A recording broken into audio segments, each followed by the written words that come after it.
দেশত এক শ্রেণীর স্বার্থন্বেষী মহল নানাভাবে দেশর শান্তি শৃঙ্খলা নষ্টর পায়তারা চালার। যারা এই ধরনের বিশৃঙ্খলা সৃষ্টি করিব তারারে প্রতিহত করা হইব বলে হুঁশিয়ারি দিয়ে উত্তর জেলা যুবদলের সাধারণ সম্পাদক এস.এম. মুরাদ চৌধুরী।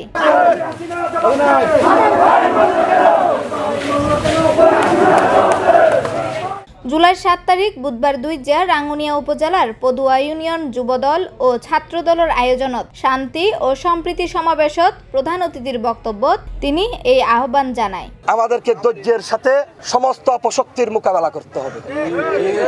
চূড়ান্ত বিজয় হচ্ছে আমরা সেই বাংলাদেশ দেখতে চাই যে এই বাংলাদেশে কোনো দুর্নীতি থাকবে না, যে এই বাংলাদেশে কোনো প্রতিহিংসা থাকবে না, যে এই বাংলাদেশে কোনো লুটতরাজ থাকবে না, এবং যেটা ইনশাআল্লাহ খুব শীঘ্রই আমাদের প্রিয় নেতা দেশনায়ক তারেক রহমান এই বাংলাদেশে ঐতিহাসিক স্বদেশ প্রত্যাবর্তন করবেন।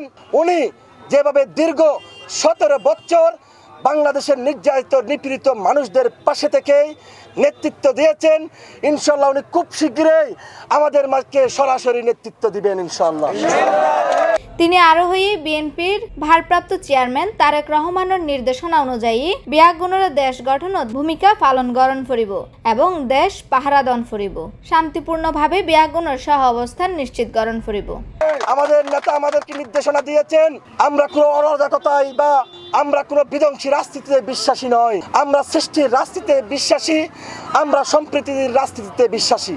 আমাদেরকে প্রত্যেকটি এলাকায় সম্প্রীতি বজায় রাখতে হবে, জনগণের জানমালের নিরাপত্তা নিশ্চিত করতে হবে, বিভিন্ন ধর্মীয় প্রতিষ্ঠানগুলোর নিরাপত্তা নিশ্চিত করতে হবে। এর আগে সরব ভাটাত্তুন গণমিছিল সহকারে বিএনপি যুবদল ও ছাত্রদল নেতৃবৃন্দ পদুয়ার উদ্দেশ্যে যাত্রা করছে।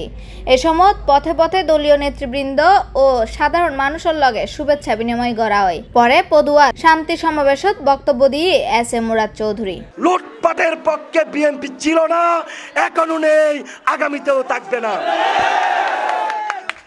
দল থেকে সিদ্ধান্ত দিয়েছে যারাই দলের সিদ্ধান্ত অমান্য করে এই সমস্ত লুটতরাজের মধ্যে জনগণের জানমালের যারা ক্ষতি করছেন তাদেরকে চিহ্নিত করে আইনের হাতে সুপর্দ করার দায়িত্ব আমাদের দলের নেতাকর্মীদের।